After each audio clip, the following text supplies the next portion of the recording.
Salfati ne se déplace qu'en mobilette. C'est peut-être sa manière à elle de rester libre. Photographe, mais surtout chanteuse et musicienne, elle est aussi bohème que mélancolique.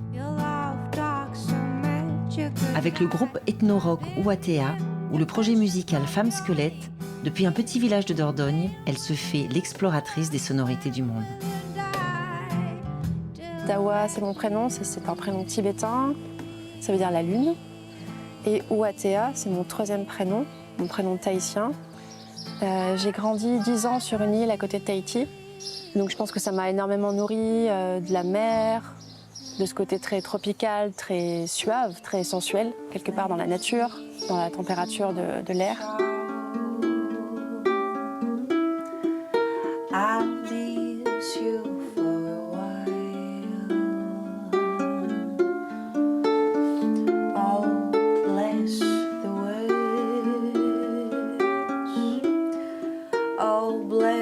Je suis arrivée en Dordogne à 17 ans, c'était un peu comme une nouvelle vie.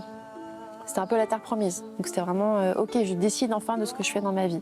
Donc c'était assez décisif pour moi. Et, donc voilà, peut-être que c'est pour ça que je suis toujours là, parce que cet endroit me tient à cœur et peut-être ressemble un peu comme un cocon pour moi, une terre de recueillement.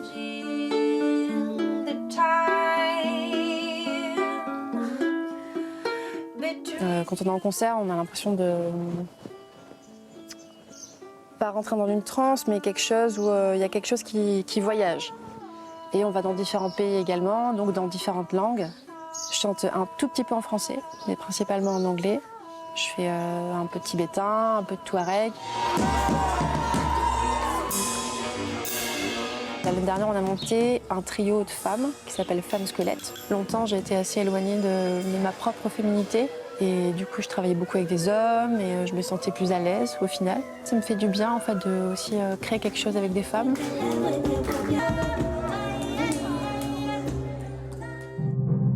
Autre projet avec des femmes, c'est Nu Photographique. Mon père a été photographe de mode. J'ai été son assistante quelques années, où j'ai pu observer, apprendre. Et puis petit à petit, j'ai épuré, quoi. J'avais envie de revenir à une base vraiment brute. Et donc j'en suis venue à travailler le nu. J'en suis venue à travailler sur le corps aquatique. Et donc j'ai créé un projet avec une amie, Noémie Lelarge. On a monté un projet qui s'appelle Sudoripar. Sudoripar, c'est dû aux glandes sudoripales, donc la transpiration. Les gens rentrent comme dans un cocon. Et en fait, ils peuvent s'allonger sous les photos. Si je devais faire un lien entre mon travail photo et mon travail musique, je dirais que c'est toujours la recherche de vouloir créer une sensation chez les gens. Ce qui apparaît le plus, c'est la recherche de créer une sensation, offrir un voyage sensoriel aux gens.